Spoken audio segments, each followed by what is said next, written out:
160 મિનિટમાં 180 ક્વેશ્ચન. તમે કહેશો મેમ 3 કલાક હોય 180 મિનિટ હોય, કઈ 160 મિનિટ કહો છો? તો વાલા બાળકો, મને ખબર છે 3 કલાકનું પેપર છે, પણ તમને ઇફેક્ટિવ ટાઈમ જે મળવાનો છે ને સોલ્વ કરવાનો એ છે 160 મિનિટ. એના ઉપર આજે આપણે ચર્ચા કરીએ કે પેપરમાં ટાઈમ મેનેજમેન્ટ કેવી રીતે સુધારી શકાય છે. નીટ એક્ઝામનો 180 મિનિટની છે, પણ OMR ભરવાનો ટાઈમ ક્યાં ગયો? 20 મિનિટનો ટાઈમ OMR ભરવામાં પણ તો લાગવાનો છે, તો એ ટાઈમ આપણે કાઢી નાખવાનો છે. તો તૈયારી પર બેસો છો તો 160 મિનિટ વાળી તૈયારી કરવાની. તમે પેનિક થઈ ગયા, કોઈ ક્વેશ્ચન અઘરો આવી ગયો તો તમારે ત્યાં સમય થોડો તમારો જવાનો છે. તો એકચ્યુઅલ એક્ઝામમાં જે સ્ટ્રેસ લેવલ હોય ને એ પણ થોડો સમય ખાઈ જશે તમારો.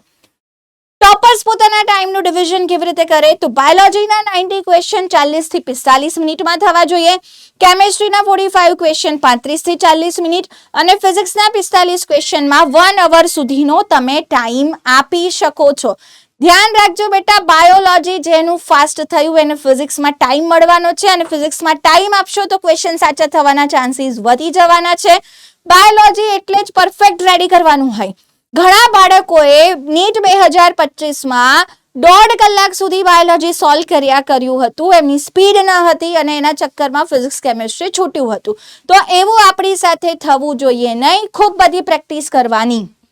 હવે 3 રાઉન્ડમાં કરો, રાઉન્ડ 1, રાઉન્ડ 2 અને રાઉન્ડ 3.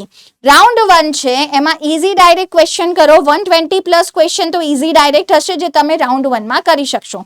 80 થી 90 મિનિટનો રાઉન્ડ 1. રાઉન્ડ 2માં જાઓ તો મોડરેટ ક્વેશ્ચન જે તમે ટીક કર્યા હતા, બાકી રાખ્યા હતા, જો હવે આમાં છે ને મેં અમુક ટોપર્સને જોયા છે જે સ્ટાર વાપરતા હોય, એમને મોડરેટ લાગે ને તો 1 સ્ટાર કરે, બાકી રાખે. ટફ લાગે ને તો 2 સ્ટાર 3 સ્ટાર આવી રીતે કરે કે ભાઈ છેલ્લે જોવાના છે, થાય તો થાય, ન થાય તો ન થાય, હે ને. અને જે ઇઝી લાગ્યા હોય એ પહેલા ટીક કરી નાખ્યા હોય. હવે રાઉન્ડ 3 ના ચક્કરમાં એટલે કે ટફ ક્વેશ્ચનના ચક્કરમાં ફર્સ્ટ 2 જે તમને આવડે છે ને એ ગડબડ થવા જોઈએ નહીં. બહુ તો કેટલા અઘરા ક્વેશ્ચન પૂછાય, 10 થી 15, બાકીનું તમે મેનેજ કરી લો. બાકીના ક્વેશ્ચન તમને આવડે છે એ થઈ જાય. બેટા આ એક મેનેજમેન્ટની પણ એક્ઝામ છે. નીટ એક્ઝામમાં તમે કેવી રીતે મેનેજ કરો છો પોતાના સ્ટ્રેસને, પોતાના પેપરને, એ પણ જોવામાં આવે છે. હવે વાલા, દર 15-20 ક્વેશ્ચન પછી OMR ભરો. બિગેસ્ટ મિસ્ટેક છેલ્લે OMR ભરવી. છેલ્લા ટાઈમમાં OMR ભરો એટલે મેન્ટલ પ્રેશર આવશે. પેલા ટીચર કે 20 મિનિટ બાકી એટલે તમારું મગજ પોસ્ટ સ્ટ્રેસ હોર્મોન એની જાતે જ ક્રિએટ કરશે. અરે બાપરે 20 જ મિનિટ રહી, નહીં ભરાય તો શું થાય? હડબડીમાં ગડબડી થવાના ચાન્સીસ રહે છે, તો એ કરવાનું નથી. અને double check answer. Question 1 option 3, question 1 option 3, એવું મનમાં જોરથી બોલશો ને તો શું થશે ખબર છે ને? એક્ઝામિનર કહેશે કે આ ભાઈ કોપી કરાવે છે આજુબાજુ વાળાને, તો તમારા ઉપર કાનૂની કાર્યવાહી થશે. તો એવું નહીં કરવાનું, મનમાં બોલજો. આ તો મનમાં હું બોલું તો તમને ચેમનું સંભળાય, એટલા માટે મેં આવું કર્યું. ચાલો next one, avoid this mistakes. એક MCQ પર સ્ટક થઈ ગયા તો એવું નહીં કરવાનું. અઘરો MCQ હોય તો જવા દેવાનો, છેલ્લે થાય તો કરવાનો. જે આવડે છે એ ન છૂટવું જોઈએ. તુક્કાબાજી નહીં કરવાની. કોઈને એકદમ હોશિયાર છોકરું છે, 178 ક્વેશ્ચન થયા છે, 2 છે બાકી, 178 તો એકદમ સાચા છે, સિલેક્શન તો થવાનું છે, એને હું કહું છું 2 નો તુક્કો મરાય. પણ જેને બિલકુલ બહુ ઓછા ક્વેશ્ચન આવડે છે તુક્કો મારશે તો ઓર નેગેટિવ માર્ક્સ જશે. OMR ભરવામાં ગડબડ ન થવી જોઈએ અને ફિઝિક્સના ક્વેશ્ચનમાં બિલકુલ પેનિક નહીં કરવાનું.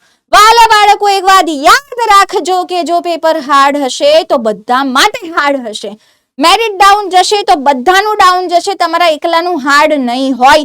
તો બિલકુલ પેપર 2025 જેવું આવે તો પેનિક નહીં કરવાનું. એક વસ્તુ એ પેપરે શીખવાડી હતી કે જે મેનેજ કરી શક્યા છે એ લોકો સિલેક્શન લઈને ગયા છે. 550 માર્કે સિલેક્શન હતું, પણ તમે મારું સિલેક્શન નહીં થાય એવું વિચારીને ડરી જશો તો પછી થઈ રહ્યું તમારું. તો સિલેક્શન માટે 180 MCQ સાચા કરવાની નહીં, પણ સ્માર્ટ કેલ્ક્યુલેશનની તમને જરૂર પડશે. Play smart, not fast. 160 minutes is your medical dream. 160 મિનિટમાં તમારા મેડિકલ ડ્રીમને જીવો, એને હકીકતમાં બદલો. આ જે જ્વેલરી છે એ તમારી પણ થઈ શકે છે, અને આ જીવનની બિગેસ્ટ જ્વેલરી હશે, ઘરેણું હશે આ બિગેસ્ટ. તમને કોઈ સોનું ચાંદી આપી દે, એના ઘરેણા આપી દે, એના કરતા આ ઘરેણું તમે જાતે તમારી જાત મહેનતથી ગ્રહણ કરવાના છો, લેવાના છો ને હાંસલ કરવાના છો. તો શું બચ્ચા પાર્ટી તમે રેડી છો? યસ, તમે રેડી છો ડોક્ટર બનવા માટે, નીટ 2026 આપવા માટે? તો આજે જ કમેન્ટ કરો. જો હું કરી લઈશ, પોતાને કહો, પોઝિટિવ અફર્મેશન આપો. થોડાક જ દિવસો બાકી છે. I can do it. હું કરી લઈશ. આપણે બધા કરી લઈશું. રાઈટ.